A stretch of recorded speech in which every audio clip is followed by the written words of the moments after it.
Good afternoon, ladies and gentlemen. I'm very proud to host today my special guest, Mr. Michael Meyer, who is a Swiss scholar and work as a consultant for different international businesses. Also, he is advisor to the head of Europe Institute at Zurich University. Good afternoon, Mr. Meyer, and thank you very much for joining us today. Good afternoon. Thanks for having me. Thank you. So, Mr. Meyer, let's talk about Russian-Ukrainian war, because this is the main topic now, which penetrate all internal international politics, especially in Ukraine, but mostly in European continent. So what is the, let's say, Swiss perspective on this war, on Russian invasion into Ukraine? I think in general, Switzerland, it's all about neutrality. And I think this is not only important for the government, but also the people that's just my experience, And, we are also, I think, a bit less affected by the war here. We've had some inflation, of course, but I don't know the exact numbers, but I think it's maybe 3% or whatever. But, anyways, we have the strong currency here. So we were not that much affected by the war here in general. I think the people, of course, you can read it in the newspapers, etc., but we do not have so many internal debates. Like if you look at Germany, for instance, there is this constant debate about should we deliver these weapons? Should we send Leopard tanks to Ukraine? Should we now send the Taurus missiles to Ukraine? We just don't have it here.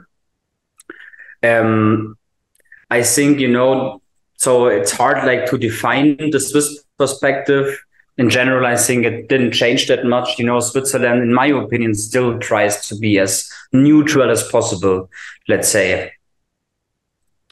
You're talking about Swiss neutrality, but at the same time, this is not generally about, let's say, the conflict which exists between Russia and Ukraine, because obviously we have a conflict which actually could be traced back to the collapse of Soviet Union.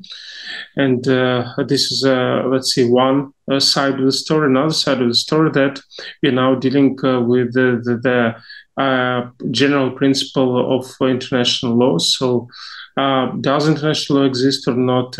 Is it applicable to all states, or depending on number of forces which are in their possession? So this is the main issue. So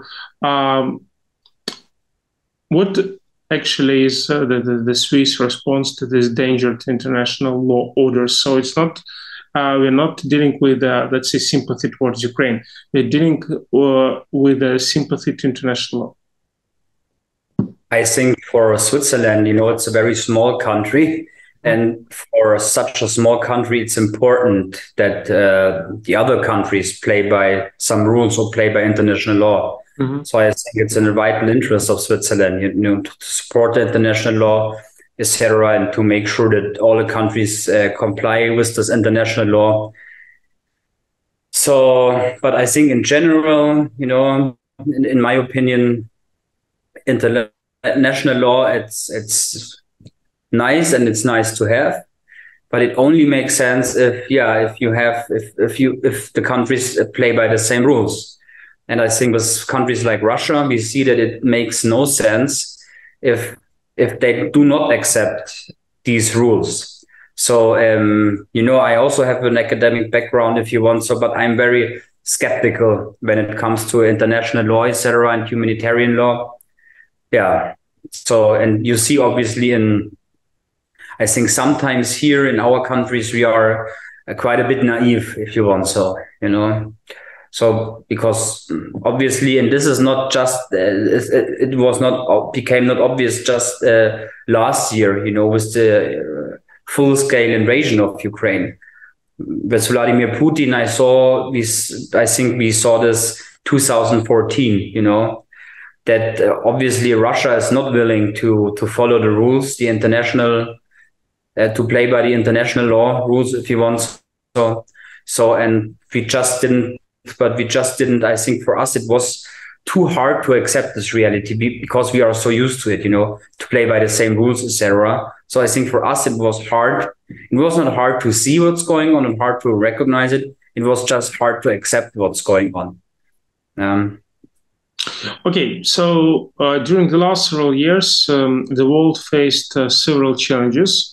The first one was pandemic. The second one was the Russian invasion into Ukraine. Even though Switzerland is far away from Ukraine, but still, as Mr. Friedman used to say, the world is a flat. So we basically live in one big flat. And what is happening in Ukraine quickly and swiftly can be, let's say, information about this can be delivered to Switzerland and vice versa. So Switzerland, as you told before, is a neutral country, and Switzerland during the history always benefited from being a neutral country. So bearing in mind that now we have, let's say, many challenges which are provoked by, let's say, globalization. Yeah? Does Switzerland think about, let's say, reassessing its policy, maybe accessing to European Union, and to become more open to European integration? Yeah, what I can say in general is that I think there is no EU member state where people are talking so much about the European Union in general. So this is always a big topic here. When it comes to the question, how did it change here? I think it didn't change that much. I think this is just maybe a special, I don't know, for the Swiss mentality. But I think in Finland, in Sweden, you could see that, that they feel really threatened by the Russians. They share the borders. So for them, it makes totally sense to seek, how can you say, shelter under this NATO umbrella. In Switzerland, I think it's different, So this is why I think, we did not have this reaction that we had in Finland or Sweden, that the people say, okay, we are a small country, etc. We really should have some allies. Let's get closer to the European Union. I don't think so.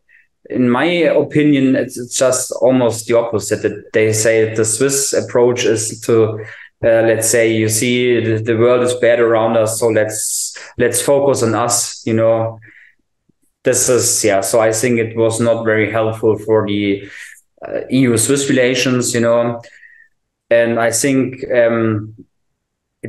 what I think is the case is that Switzerland, lost part of its reputation actually. Because I think countries like France, Germany, and the US, they are not happy, about when it comes to sanctions, to implementing the sanctions, etc. They are clearly not happy.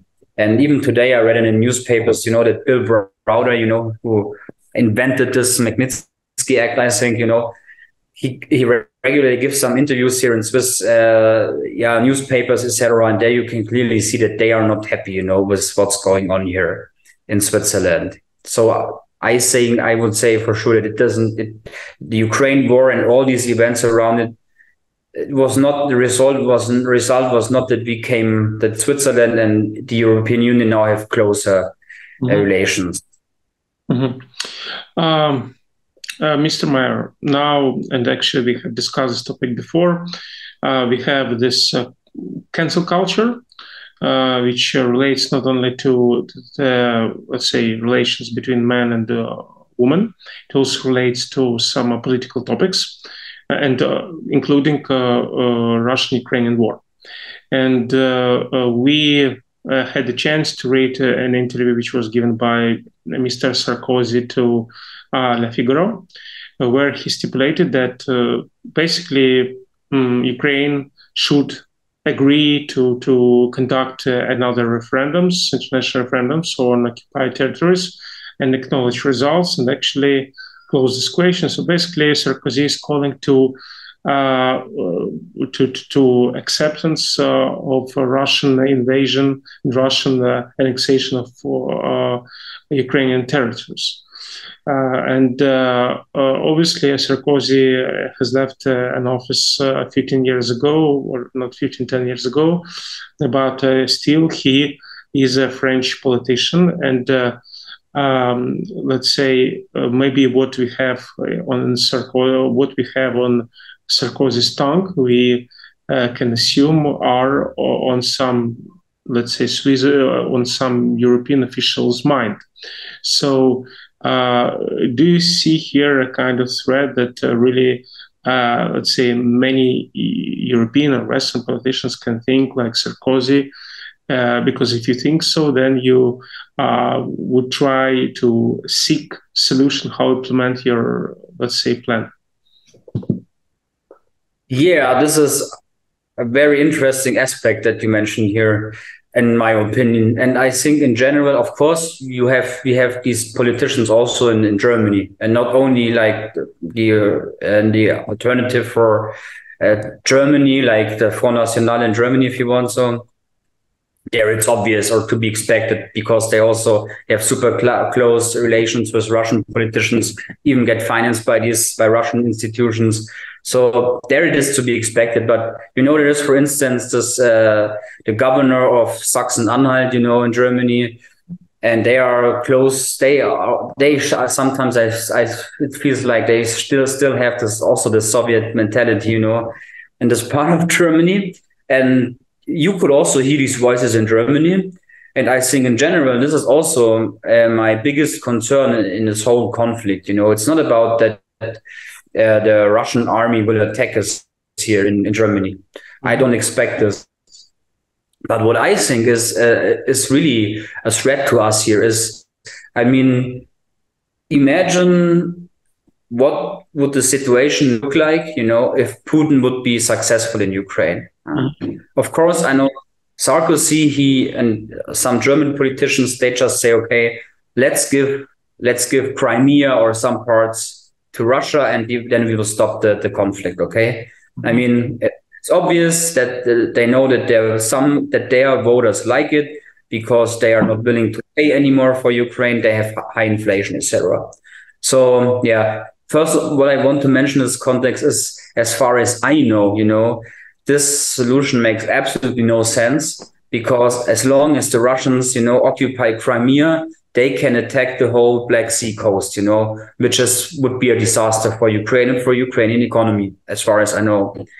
And so it's, from this point of view, it's a bad idea.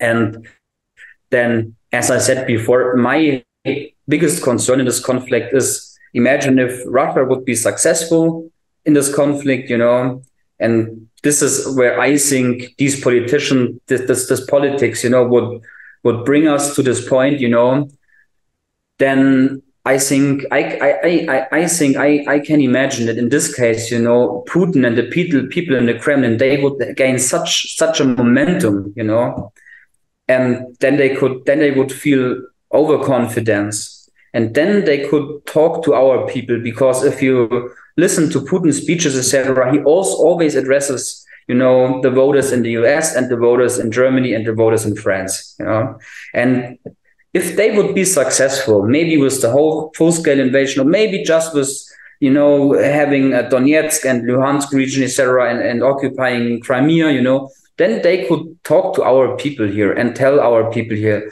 look, guys, I told you, it makes no sense for you to support Ukraine.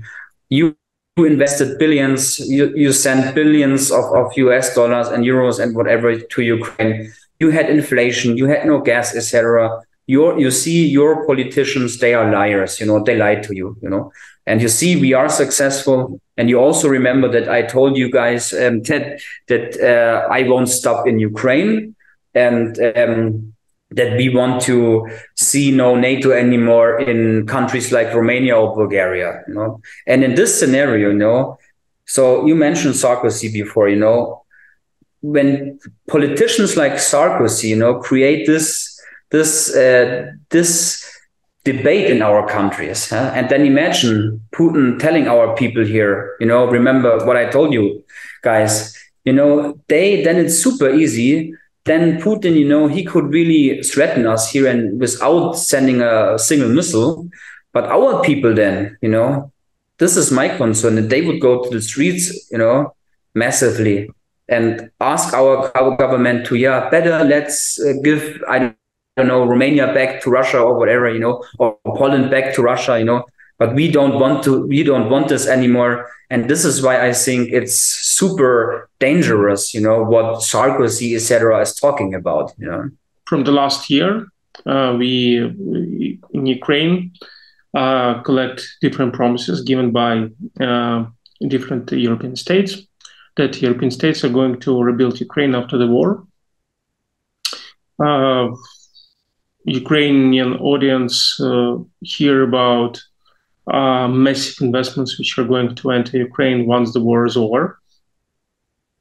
And we generally, Ukrainians, they hope that these investments will come. Obviously, for let's say the citizen of Ukraine who live in Ukraine, even though he let's say doesn't understand anything in investments, or investments won't go to his pocket, for him is important because this is a kind of a sign of respect to Ukraine. But even though we hope that these promises will be fulfilled, but we know from the past that many promises which were given to Ukraine were not fulfilled. So it is important to, let's say, arrange our own plans in order to rebuild country, not relying on any help which can come or may not come. So what do you think about the reality of promises which are now given to Ukraine? Because when Ukraine is talking about, let's say, reparations from Russia, and Russia is going to cover all costs of damages which Russia caused to Ukraine, and West let's say, will seize Russian property. I don't believe in this because Europe won't undermine this principle of, let's say, primacy of property rights, etc. So I don't believe in this, and I don't either believe in the golden rain which will go on, let's say, Ukraine after the war. So what do you think about this? I think that, so forget about the reparations from Russia. Mm-hmm. You just cannot force them to pay. That makes no sense, as long as they have nuclear weapons, etc. So let's forget about it. And then I think in general, our countries here, they are, I think, very reliable partners for Ukraine. I think that that's also that we are really, that it's in our own interest, to support Ukraine in the long term, and mm-hmm. that Ukraine can really build a strong economy. So I also do not expect like the golden rain, as you said it. But I think that our governments, etc., that they are really willing to support Ukraine as much as possible. And but of course, I also do not expect like the golden rain. And I really like what you said, that Ukraine should be as independent as possible. And I think this is what many countries realize in the situation, even countries like Taiwan, Mm-hmm. In general, some people talk, I don't know if it's true or not, but you see this discourse on this deglobalization, etc. Even countries like Germany, I think we now realize that we should not depend on China, etc. too much.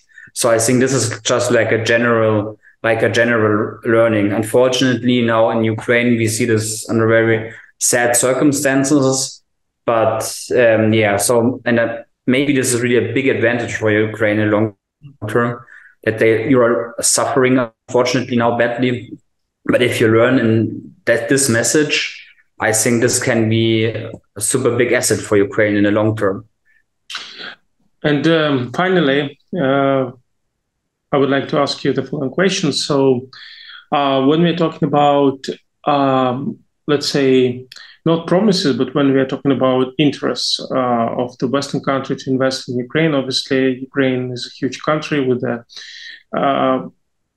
crafty people, and let's say we have many benefits, but still, let's say we lack something which is crucially important if we're talking about investments, because obviously Europe respects Ukraine for fighting against Russian invasion, but it's not enough when we're talking about investments, because money goes only if some certain rules are complied, and if, let's say, a safe institutional framework exists, like courts, like political system, labor law, etc. So, how do you assess now, as a consultant, Ukrainian state of affairs in terms of investment policy? If you put aside the respect which people now have towards Ukraine because of Russian invasion, so if you're talking about simply illegal economical let's say, points, how do you assess Ukrainian station? I think from investors' point of view, the upside, is much bigger than the downside. I mean, what's the downside now for your investment? So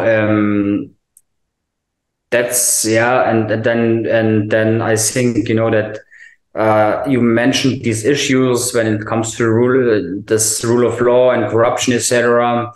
I think this is still a big issue in Ukraine, and maybe it's better now. It's hard for me to say it from here, but I just remember that the American Chamber of Commerce in Ukraine, they always have these really brilliant reports that they publish, and they ask the people, foreign investors and Ukrainian businessmen, what's the biggest issue? And I think still, when the war started, after 6 months, people still mention corruption as the biggest issue in Ukraine, still bigger than the security issues, which I think is crazy, But and I also remember that we gave these lectures at the Odessa Law Academy. And I always ask the students, what they think, etc., and what really needs to be improved. And they all mention corruption, of course. And then we had this image, let's say, I told them that in my opinion, before the war, of course, it's like for having so much corruption in a country, it's really like having a body with a weak immune system, which is just weakened. And then if you get invaded, by a virus or the Russians, in this case, then you are not prepared, then it's hard to defend, and hard to fight them, hard to fight these invaders. So, and I hope that the people in Ukraine now realize, that they really have to get rid of this just too much corruption. Of course, we have it here in Switzerland, we have it in Germany. Maybe it's just different nuances, of corruption. But I think in Ukraine, it was still too much. What I can tell you is that when I traveled to Odessa some weeks ago, I really wanted to find out myself. And, there was such a, like a beach club, basically. And I really wanted to go there to see how life goes on in Ukraine. And I have to say, by the way, that I was very, very, very much impressed by how the people try to live their life as good as possible. And of course, have fun as good as possible. Just to say it here, because some people here in our countries always say, yeah, but if they can go to restaurants, why do we need to send them money, etc. Mm-hmm. So I just went there, and it was fully booked. I was super happy to see that people are happy and that the place is just fully booked.